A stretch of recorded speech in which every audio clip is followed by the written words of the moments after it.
सिलने बैठ जाऊंगी। गरीब ललिता झोपड़ी में हाथ सिलाई मशीन पर कपड़े सी रही होती है। तभी 15 साल की राधा सिलाई मशीन रोक कर कहती है, माँ आप बस भी करो ना, एक सुबह से कपड़े सिल रही हो, देखो 12 बज गए हैं, अब थोड़ा खाना खा लो। मैं बाद में खा लूंगी राधा बिटिया, अभी देख कितने कपड़े सीने बाकी हैं और करवा चौथ के चलते ही थोड़ा बहुत काम मिल रहा है। तेरी दर्जी माँ को 2 पैसे कमाने का यही वक्त है बेटी। लाओ माँ, दो इस ब्लाउज की तुरपाई मैं कर देती हूँ, तब तक आप खाना खा लो। राधा खाना परोस देती है। राधा बेटी, इतनी सब्जी मुझे खाने को दे दी है, तेरी चारों बहनें क्या खाएंगी? मैं तो अचार प्याज से खा लूंगी रोटी। ललिता अपनी थाली की सब्जी काट कर रख देती है और खुद अचार के मसाले से छुआ छुआ कर रोटी खा लेती है। ये लो माँ, मैंने ब्लाउज की तुरपाई कर दी है। अरे वाह राधा बिटिया, तूने कितनी बढ़िया तुरपाई की है। वो तो होगी ही ना माँ, दर्जी की बेटी जो हूँ। माँ आप मुझे सिलाई सिखा दो ना, फिर मैं आपका हाथ बटा सकूंगी। ठीक है राधा बेटी, मैं आज से तुझे सिलाई सिखाऊंगी। अब राधा पूरी मेहनत और लगन से अपनी माँ ललिता से सिलाई सीखने लगती है और अपनी दर्जी माँ की देखा देखी बढ़िया कपड़े सिलने लगती है। शाम को ललिता खाना बना रही होती है, तभी सोहन मुरझाया चेहरा लेकर घर आता है और हिचकिचाते हुए ललिता को 10 रुपए का मुड़ा तुड़ा नोट देता है।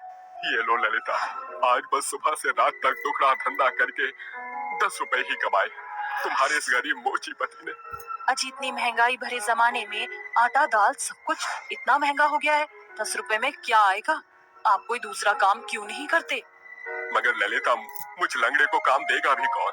सोहन के एक पैर से लंगड़ा कर चलने के चलते कोई भी उसे काम नहीं देता था। फिर भी सोहन कभी मेहनत से ना भागा और वह रोज फुटपाथ के किनारे दिन भर बैठकर लोगों के चप्पल जूते जोड़कर कमाता। कभी काम चलता तो कभी नहीं।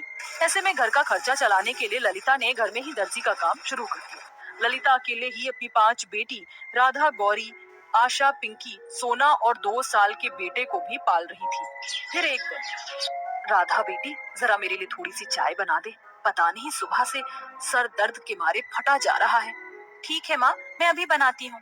फिर जैसे ही राधा चूल्हे पर दूध उबालती है तो दूध फट जाता है। माँ, दूध तो फट गया।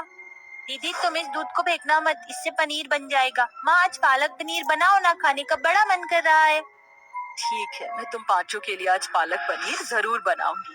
सच में माँ, आज हमारे घर में पागल पनीर बनेगा, मैं तो फिर पेट भर के खाऊंगी।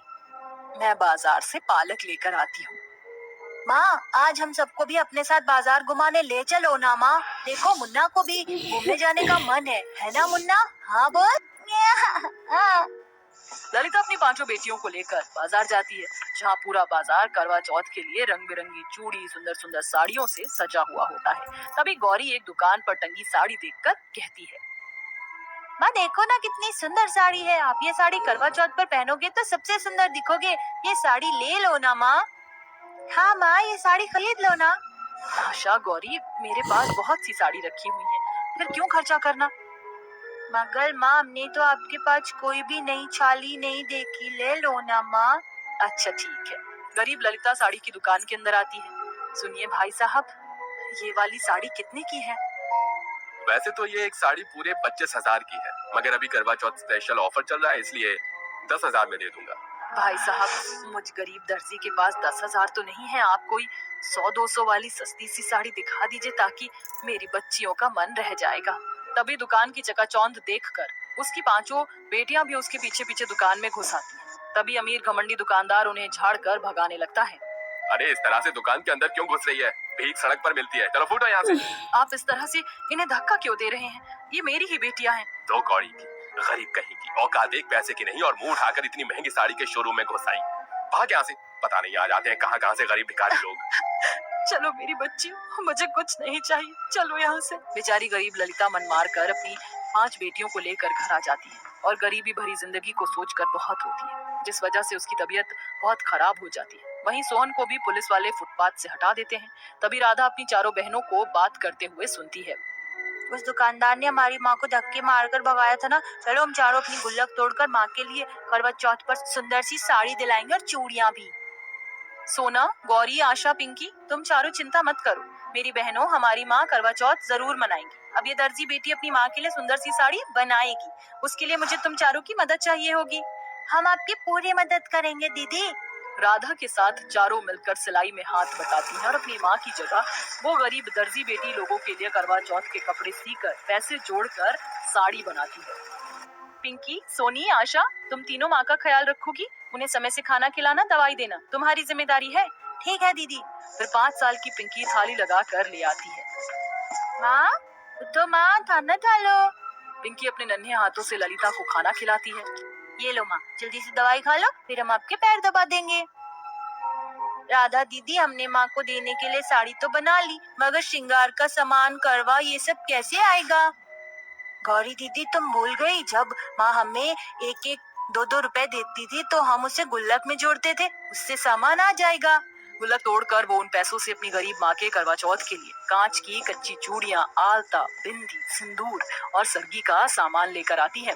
वहीं बिस्तर पर बीमार पड़ी ललिता उदास मन से कहती है, कल करवा चौथ है और मुझ गरीब दर्जी माँ की किस्मत तो देखो, मुझे तो सरगी देने वाला भी कोई नहीं।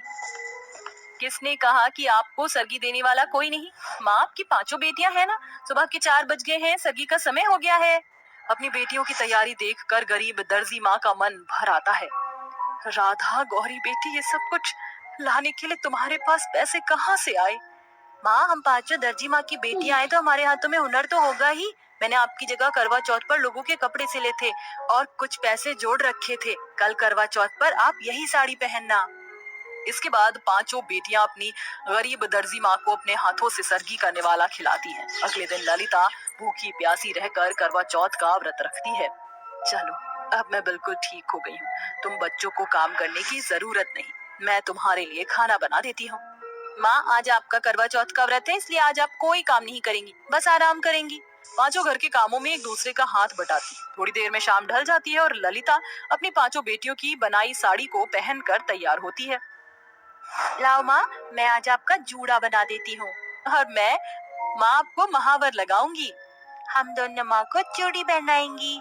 मैं तैयार तो लूं, मेरे लिए कुछ बचा ही नहीं, माँ को नेल पॉलिश पिंती लगाई दी। 5 मिलकर अपनी गरीब दर्जी माँ का श्रृंगार करती हैं। तभी सोहन अपनी बेटियों को देखकर डबडबाई आंखों से कहता है, देख रही हो ललिता, हमारी बेटियां बेटों से बढ़कर हैं।